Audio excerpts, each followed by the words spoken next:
سابق صدر آزاد کشمیر سردار مسعود خان نے کہا ہے کہ سی پی ایک ہماری لائف لائن اور پاکستان کی معاشی ترقی و خوشحالی کی ضمانت ہے۔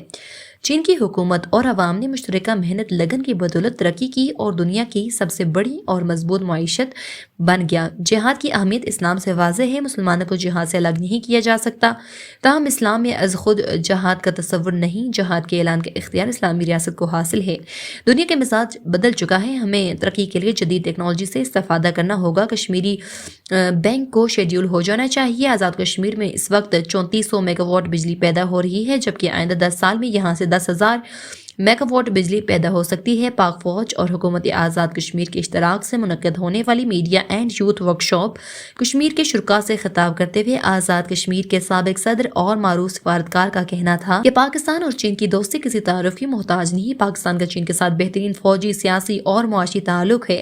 مشترکہ فوجی مشقیں اس کا واضح ثبوت ہیں۔ چین زندگی کے ہر شعبے میں بہت آگے ہے اور اس وقت 140 ممالک کے ساتھ سرمایہ کاری کر رہا ہے۔ چین نے ترقی سخت محنت اور عوامی لگن سے کی۔ بھارت دنیا کے سامنے دو چہرے رکھتا ہے، وہ ایک طرف تو امریکہ کے ساتھ ہے، جبکہ دوسری جانب اس کی نظریں روس کے تعلقات پر ہیں، اور وہ بیک وقت برعکس اور ایس سی او کا ممبر ہے۔ ان کا کہنا تھا کہ کشمیر میں عملہ جہاد کا آغاز 1832 میں مہاراجہ کے خلاف بغاوت سے ہوا اور اس کے بعد یہ سلسلہ چلتا گیا، قراردادوں کا متبادل نہیں اور ہو سکتی۔ ان کا کہنا تھا کہ آزاد کشمیر میں بجلی پیدا کرنے کے لیے ذرائع موجود ہیں، اس شعبے پر مزید توجہ دینا ہوگی، جبکہ کشمیر بینک کو اگر شیڈیول کر دیا جائے اور آزاد کشمیر کی یونیورسٹی میں نوجوانوں کو جدید ٹیکنالوجی بالخصوص سافٹ ویئر اور اے آئی کی طرف راغب کیا جائے تو ہم مستقبل میں بہترین معاشی ترقی کر سکتے ہیں۔ انہوں نے کہا کہ سچ کو تقویت دیں، مسلمان اور جہاد کو الگ نہیں کیا جا سکتا، تاہم جہاد کے لیے ضروری ہے کہ اس کا اعلان ریاست کرے، کوئی شخص از خود جہاد کا فیصلہ نہیں کر سکتا۔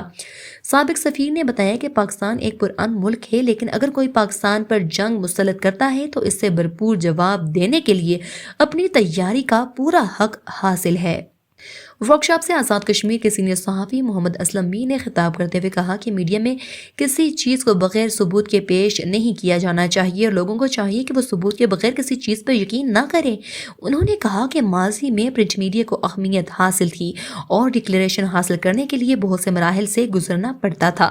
بعد ازاں الیکٹرانک میڈیا میں بھی چینل کے لائسنس، حدود و قیود مقرر کر دیے گئے، مگر موجودہ سٹیزنز جرنلزم یا سوشل میڈیا چونکہ مادر پدر آزاد ہے، اس لیے فیک نیوز سب سے بڑا چیلنج ہے۔ غلط معلومات تباہی پھیلانے کا باعث بنتی ہیں۔ آئین پاکستان کے تحت معلومات تک رسائی کا حق دیا گیا ہے۔ یوتھ اینڈ میڈیا کشمیر اور ورکشاپ میں آزاد کشمیر کے سینئر صحافیوں، نوجوانوں، یونیورسٹی کے طلباء و طالبات اور دیگر افراد نے شرکت کی اور منتظمین کو خراج تحسین پیش کیا۔